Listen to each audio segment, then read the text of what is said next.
Black clinicians, therapists remain significantly underrepresented. From psychologists, when you think about it, only 4 to 5% of all Black psychologists, or psychiatrists, those who prescribe medicine, approximately only 2% are Black. And even the marriage and family therapists, those who this is their actual expertise, guess what? Only about 7% are Black. Professional counselors, 11% are Black. And even in my world, in my profession, clinical social workers, about 22% are Black. So with all the needs and with all the concerns, there is a shortage of someone who gets us, who understands us.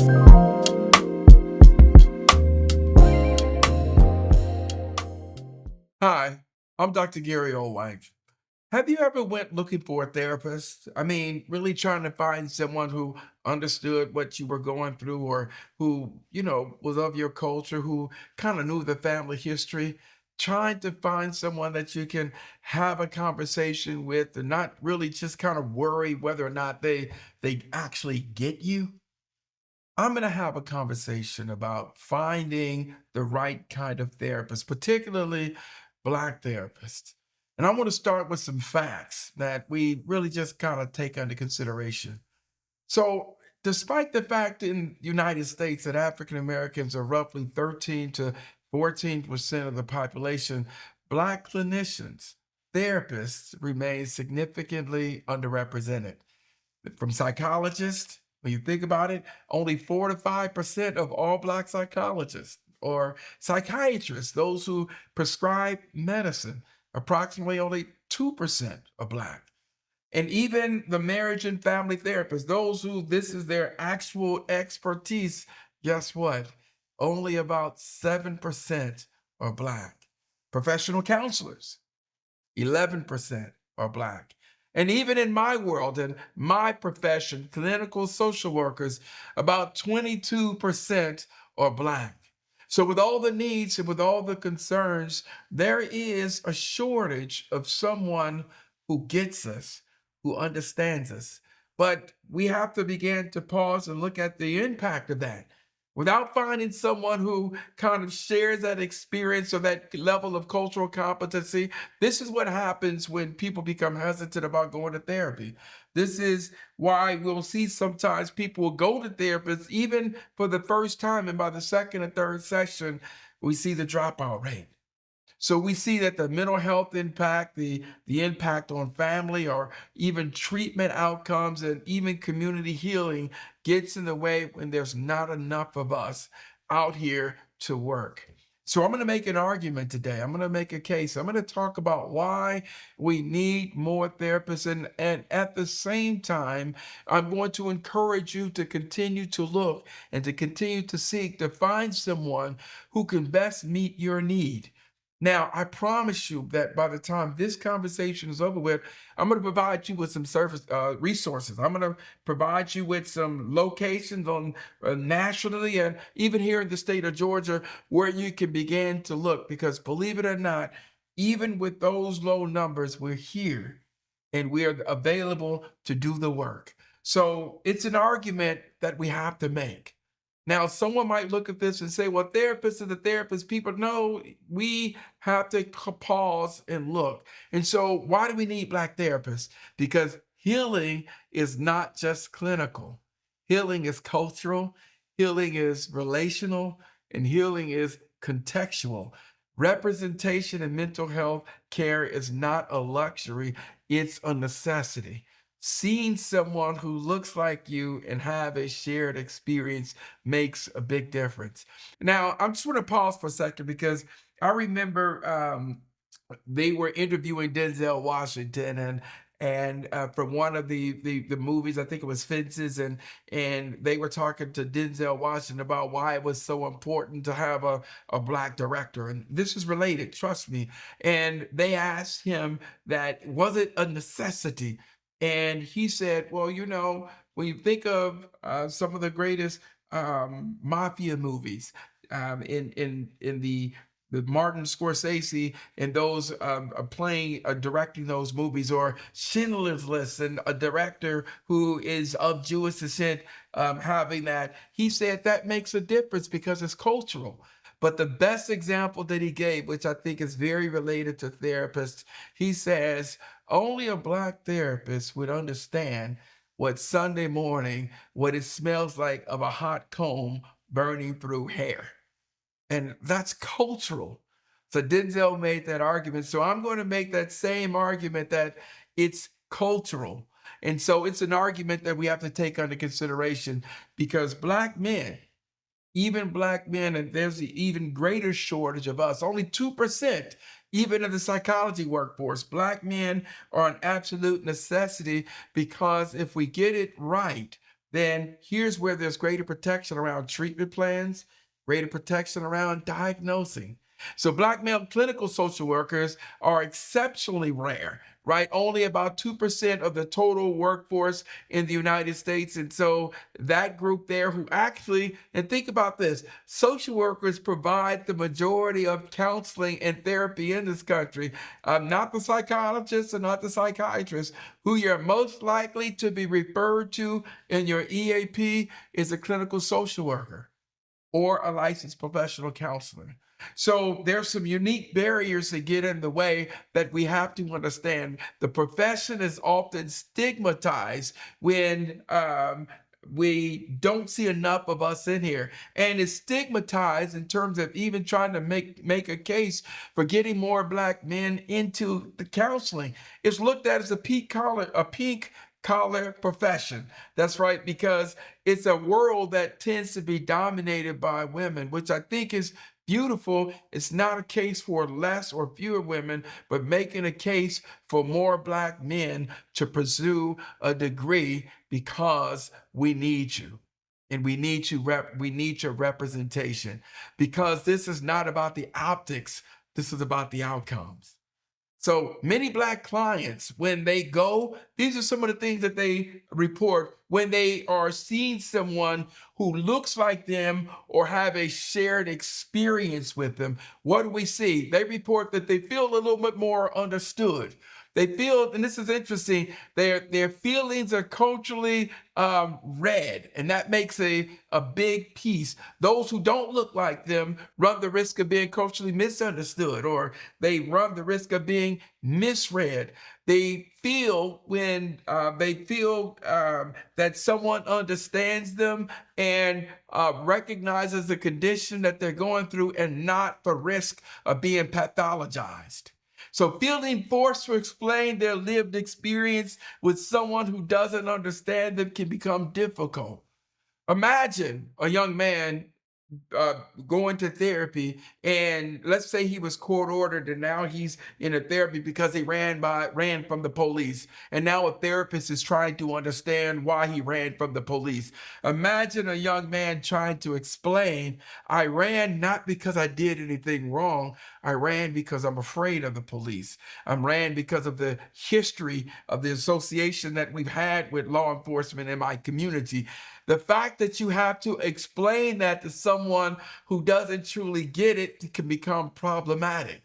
Those who will miss it will miss the racial stress. They'll miss the code switching fatigue that has to happen when you don't understand. That means I want to say something a certain way, but I know because you don't look like me, I got to now put some thought on even how I'm going to explain it. When it's someone who does not necessarily look like me, I have to, you'll see clients sometimes find themselves saying, don't get me wrong, I don't want you to misunderstand me. There's a risk of discrimination or what we call the cultural identity struggle. So we see the necessity is there. A culturally aligned therapist may already understand some things that the client doesn't have to understand. The client doesn't have to explain context to a therapist with a shared experience. They don't have to explain the subtle nuances. So you're going to confuse my passion for being angry. So a therapist might say to someone who is culturally deficient, might mistake my passion for being angry or overdoing and saying to me, just calm down, calm down. With someone who may understand it, that is just my passion, right? The unspoken layers is also a benefit when there's a shared experience. Just that understanding of things that you get in the unspoken words. So a therapist with a shared experience know the difference between what you say and what you're saying, and doesn't have to get clarity on it, right? So we see these things that without the client having to educate the clinician on certain things about his background or his experience. So cultural competency is absolutely important. And when we say cultural competency in terms of, it means, here it is, you all, a therapist can understand, respect, and effectively respond to the clients. And this is the cultural background of the client, the values, the belief system, the social realities, and the historical context. These become some benefits. But without it, those who are completely deficient in that, they may fall into the biases or the stereotyping or the minimizing the be-lived experience of an individual, because the mental health does not exist in a vacuum. Now, I'm going to put a disclaimer out here because I don't want anyone to get confused here. I think it's important that there are situations that there are some really good therapists out there who are not Black, who are not of African American descent, who can do this work, especially those who went to HBCUs, that understand this work and can begin to do what's necessary. But the historical piece is important because culture shapes how distress is expressed. Culture shapes how trauma is experienced and explained. Culture shapes how we develop and how we develop even emotionally, and how we heal, and even our approach to healing. These are the nuances that I think are absolutely critical, and why I make the case for more of us into this field, and why I also make the case, or there's a need for us to be persistent and insistent on finding someone who meets these needs. And so what I'm saying, if you have an EAP, if you have that health insurance plan that allows you to go to get the mental health treatment, yes, I want you to be intentional to scroll through that list to see how that healthcare system is doing with having us represented on that panel. The shortage of male therapists in particular is already a national issue. And so the finding us does take some work. Workforce imbalance in this world is very serious. One study found that men make up only 24 to 25% of all the therapists, right? And I'm talking about in all of the different fields. So the gap is widening even more. And so we have to push. The psychologists under 30, right, are only 5% were male. So now combine that with race, Black male therapists represent a tiny fraction of an already small percentage of African American therapists. So there's the push. There's the necessity. This is why those of you who are doing this work, I'm going to tell you to be insistent on getting out, do the networking. Those of you who are the clinicians and the therapists, come out of your office, do the community work, be intentional about educating people that you're there, and educating people about why coming to you is so important, because it is critical. Me being a Black male therapist, being a Black male, specifically a Black male social worker, for me, it's important because Black men in particularly are less likely to seek therapy. Black men are more likely to deal with the stigma around vulnerability, which still remains high, and the emotional expression is often mislabeled as a weakness. And so having someone that can understand that and work through that is important. So here's my argument. I'm going to push it. I'm going to say, get on that network. I'm going to tell those of you who are therapists, combine, come together, share your world, share your experience. This is important because Black men who come for help, they may say, I want a therapist who look like me. and they've got to be out there and obtainable and accessible, or someone who understands my experience as a Black man. That's very important because even in a work setting, a Black male may be court ordered for anger management in the job setting, get to a culturally competent therapist, and can have a completely different understanding of the frustration that he may be dealing with around dealing with the aggressions or even the microaggressions that may exist. You're not likely to have that conversation about the role of race, systemic and institutional racism in the job setting.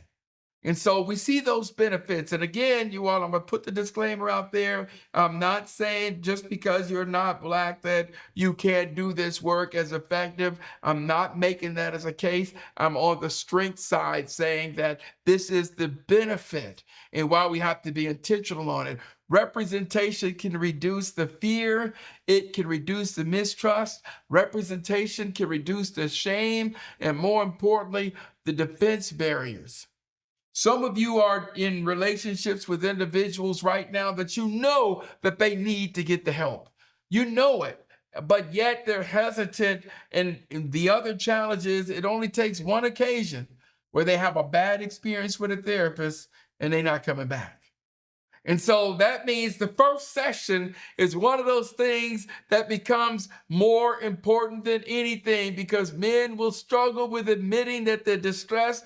They'll struggle with asking for help, and they will struggle around the emotional pain that they got to deal with. So we have to be there to receive them. We have to be there to understand and do the work that needs to be done. That Black therapist, particularly a Black male therapist, he can cut through the pressures related to masculinity pressure or the cultural stigma that Black men are always strong and have to be strong, understanding that sometimes we got to tell that brother to take that cape off. You're an invincible wall, but you're made up of vulnerable bricks. We need them to have that conversation. The historical mistrust of the system is real, and a man coming to a session needs to be able to look that therapist in the eye and know that he and she understands that. So the clinicians, when they're there, they can normalize the vulnerability. They can model the emotional literacy, and they can reduce the perceived judgment. Now, there's a difference when we talk about African, even therapists from an Afrocentric perspective. In our profession, for example, oftentimes we are cautioned when you first start graduate school and you were learning, they would tell you about the dangers of use of what they call use of self. That means share your own story in the therapy session. And we learned initially to downplay that.